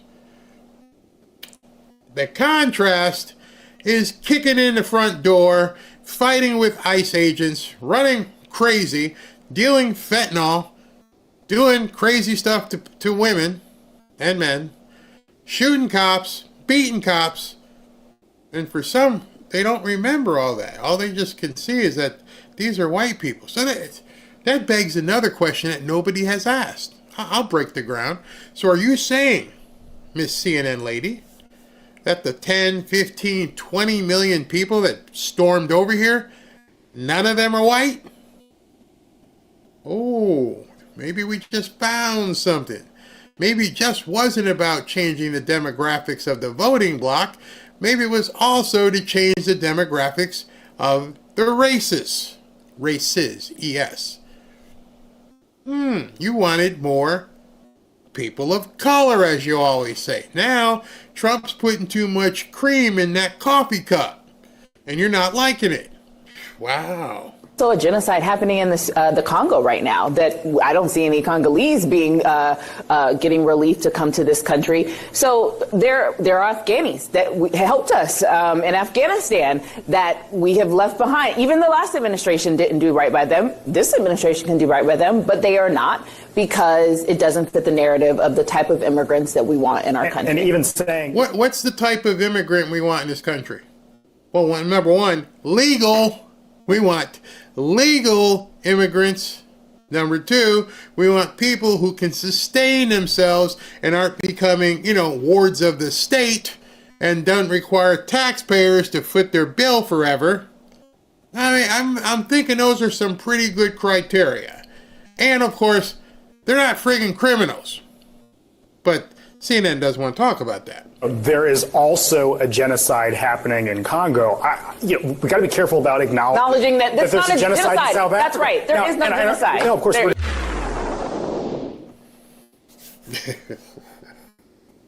When I say they have nothing, I don't even cover them too much anymore because they have nothing. I mean, literally, nothing. They're mad because 50, 60 people came over here, 50 or 60 white people. When I show you these 50 or 60 white people, you're going to figure out what they have the real problem with. And it's not that they're white. You're going to see some things and you realize, oh, I see the difference. But I can't do it here, so let's continue.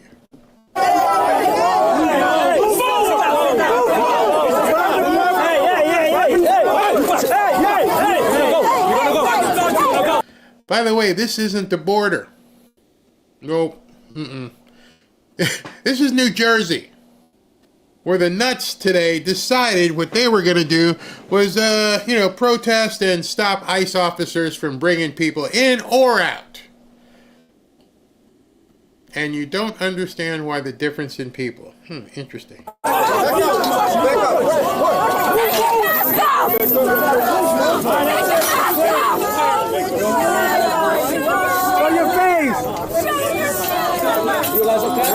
On my people.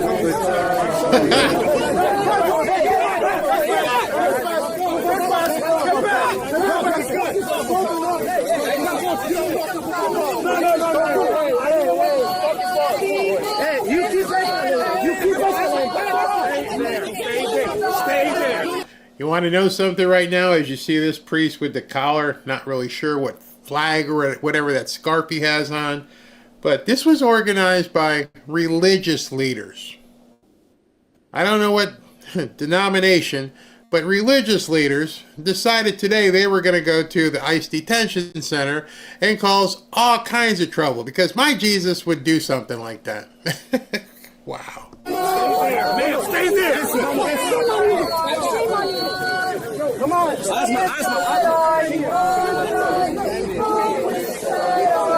the same ones. Those are the same ones. They're terrorizing our communities. That's what you see now. Now you're committing a crime. I don't know if they realized, but they were doing this stuff to black and white and Hispanic and women cops, law enforcement officers, during police week. During police week, they're doing all this crap. They're terrorizing our communities. That's what you should know. Don't let them out. Sir. What side? Close it. You need to close it.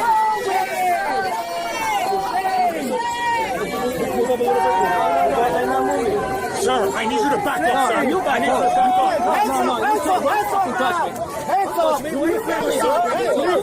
Put your hands on my wall. No, you fucking touch me. Yes, that goes on for like 3 or 4 more minutes. And I'm going to fast forward because you're not going to believe this one. This part takes the cake. You ready for this one?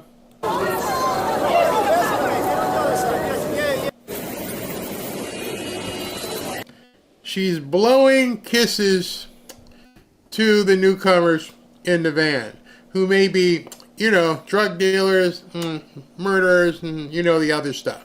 And she's blowing them kisses. What in the hell has happened to white liberal women? I mean, can we just be frank at this point? Maybe I can't talk about that here. But what has happened to them? I'm going to do a whole video tomorrow on what has happened to white liberal women. It's insane. I don't know if the jab had something in it that has caused their brains not to go, but something has definitely happened to these people, and it's crazy, absolutely crazy.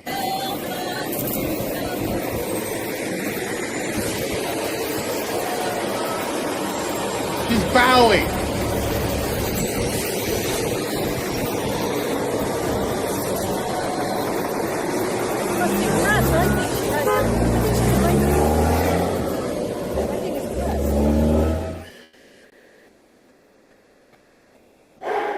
I don't get it. I don't understand it. I really don't. And I just want them to arrest these people and be done with it. Put them all in jail. Stop pussyfooting around. Kristi Noem, do what you need to do. These people need to go to jail, period. The Trump administration is warning there could be more arrests after 3 House Democrats attempted to push through ICE agents and enter a New Jersey immigration detention center on Friday.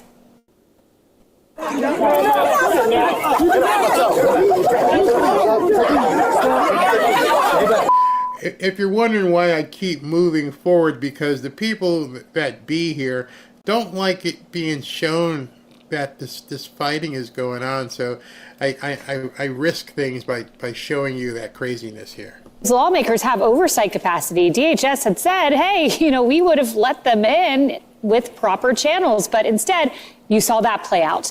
Those Democrats, though, they're insisting they are the victims. They didn't do any pushing and shoving, they insist. Guess they don't realize they're on camera, but they are on camera.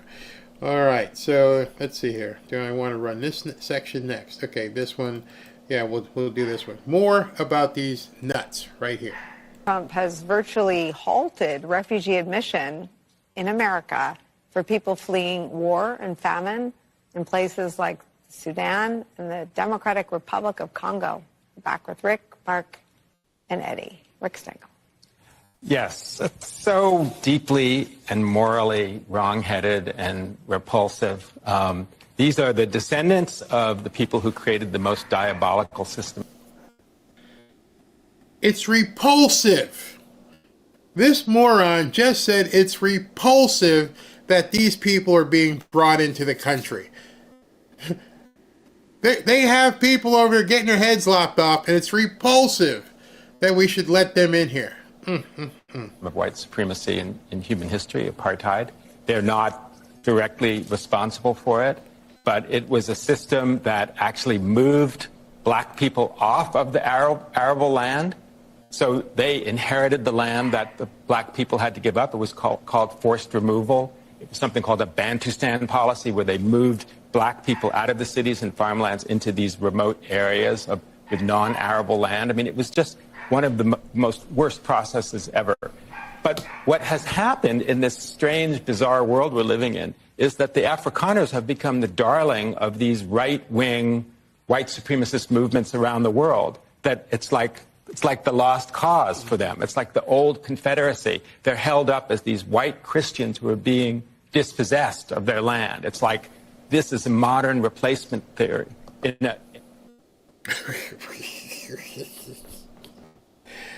50. 10, 15, 20 million. 50. Swam across the border. Bringing drugs. Doing stuff to women and kids. Working people. And it's repulsive. Democrat Party is gone. Absolutely gone. In a country where, by the way, white people make up 7% of the population and own 78% of the farmland. So it's actually, there's no injustice here.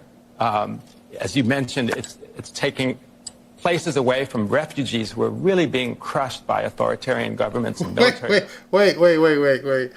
These 60 people are taking places away from people who really need it.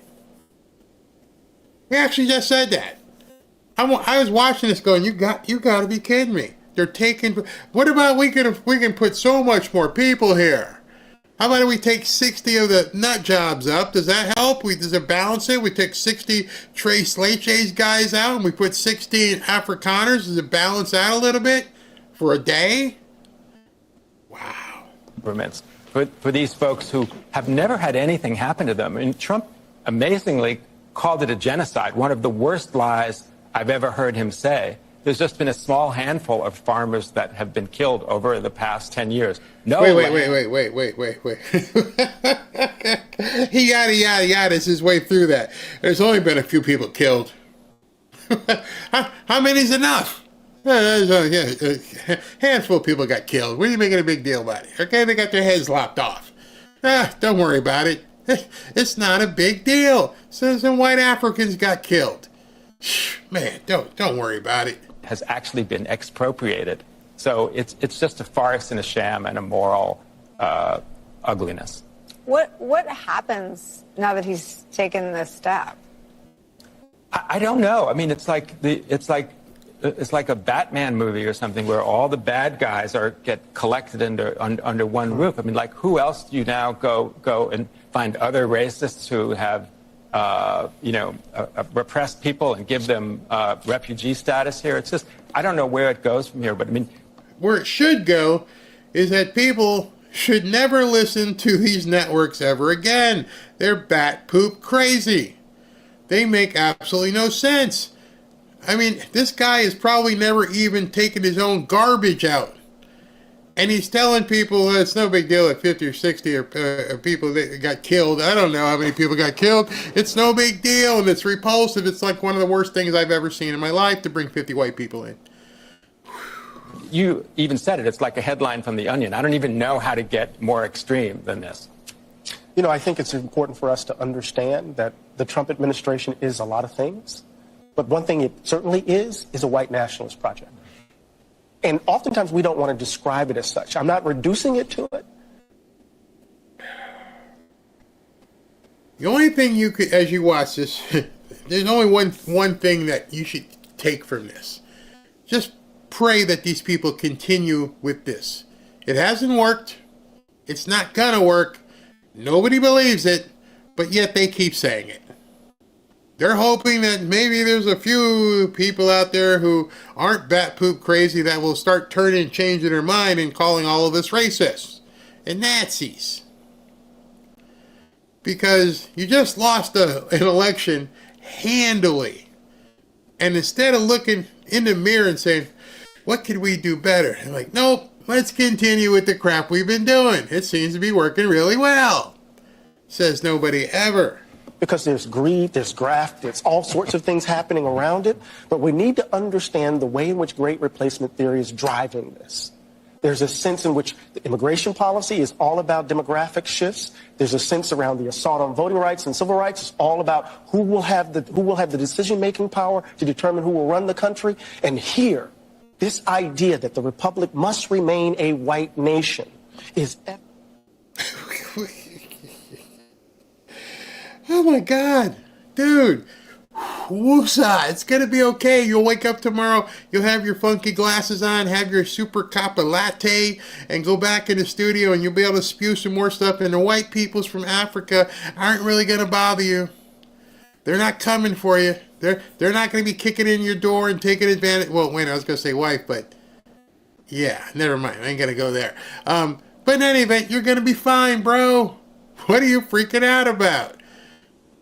You think the election's so tight that 60 people you might lose? Oh my God, he's bringing in his replacements because we only got like 10 or 15 million nuts. And he's bringing in 50. See, this should tell you something. This should tell you something big time. Because I don't think they're faking. I think they're genuinely freaked out. They live in such a bubble, a square bubble, but they live in such a bubble that they have no idea what the hell to do right now. I can't talk about the tariffs because they're working. I can't talk about taxes because it's working. I can't talk about gas prices. I can't talk about food prices. What do we talk about? Racism for 60 people, please. Can we make that a story? And a free jet all day long. Evidence in this move, which is so explicit that it cannot be denied. And so when we don't describe it for what it is, we become, in an ironic way, complicit in what they're doing. It's a white nationalist agenda, it seems to me. You know what I'm going to ask you? Where are the Democratic voices offering a different message to the world about who America is today, right now, as this is happening? Look, I think you showed Chris Murphy. I think he's one of the people speaking out. And I think that Democrats are speaking out. I think the problem is that just in the time that we've been here, we have talked about Donald Trump accepting a $400 million aircraft from a royal family. We have talked about this instance of white nationalism, which I completely agree. I mean, if Donald Trump just didn't want immigrants, you'd have all of the terribleness we have. But it actually turns out he does want some immigrants. He wants the white Christians from South Africa to be immigrants to this country.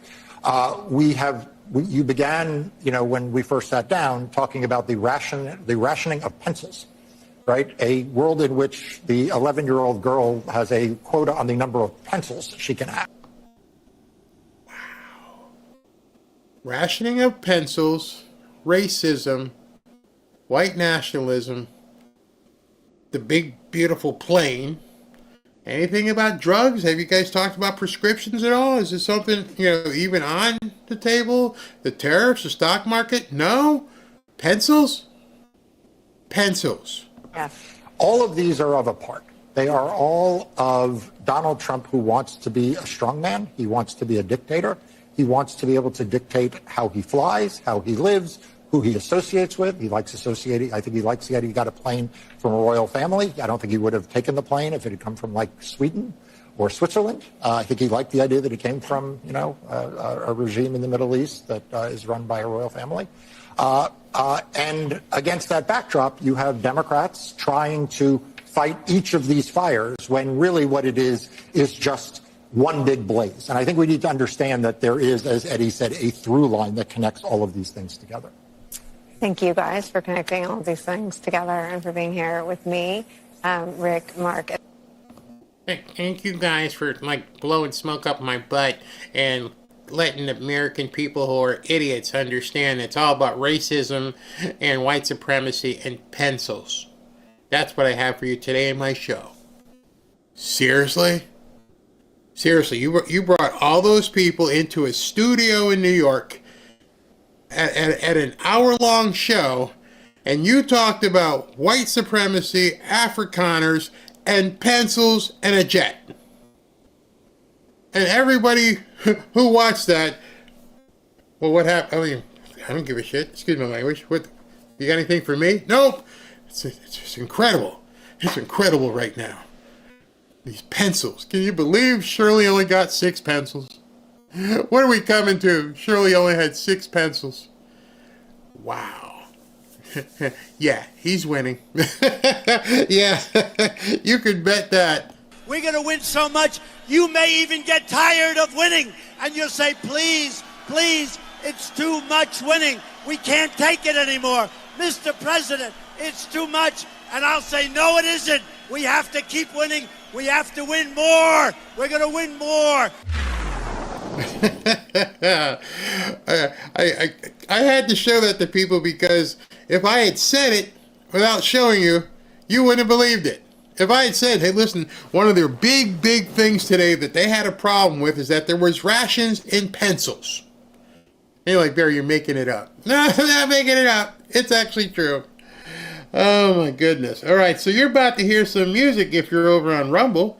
If you're all set up for Rumble, make sure you jump over there. I'm going to do a quick break, and then when we come out of the break, we're going to be on Rumble. But before I do that, because SV would have been all over me because I did almost forget. I almost forgot, and then he would have texted me, you got to go back, go back. I'm like, all right, go back, because I didn't do the super chats. So thank you very much for reminding me. I didn't even have to look down at the text.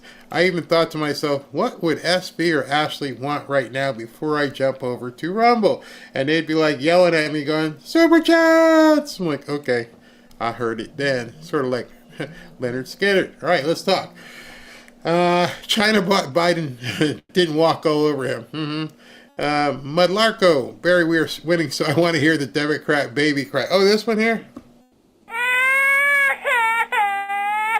Okay.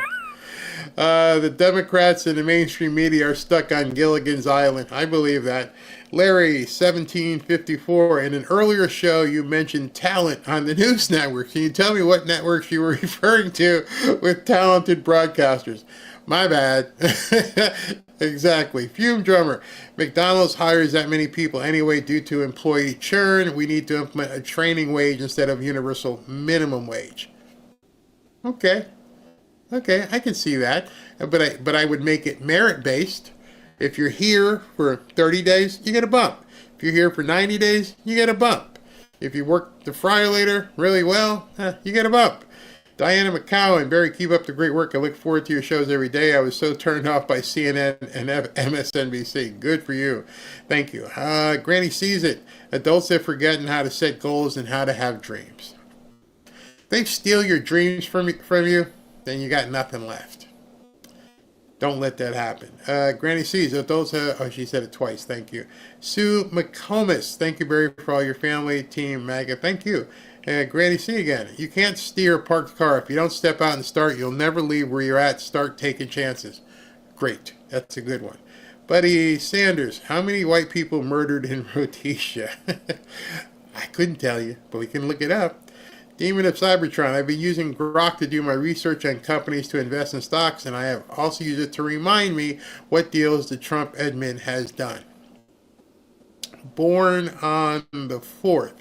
Here we go. Dan Rather once asked Morgan Freeman what should be done about the race issue, and without hesitation, Freeman replied, stop talking about it. I remember that. It was great. Let's see here. Chapo. Not El Chapo, but Chapo. They bring these people on these shows as a form of TDS therapy so they can spew their crap and feel better. Izzy MP, what do you think about 287G agreements? All right, so Izzy, I can probably take this offline. Go ahead and email me, but I can't take the time to go over a 287G agreement right now. But feel free to email me at showmail@fanfareshop.org. All right, so we're going to jump, and I'm going to play the break. And then when you wake up from the slumber here, we will be in Rumble land. So hopefully you guys can all jump over there. Wait a minute. SV has sent me a tweet. What is this? Oh, he's got a couple of Rumble chats from Captain Patriot. They say, how dare ICE turn them away because they're Congress people. Well, let's look back at history. How many presidents were turned away from Area 51 and told they didn't have a clearance? Boom. And Charlie Fats is now a monthly supporter. Thank you very much. All right, so I'm going to play the golf course break, and then when that's over, we should be on Rumble. So let me do that.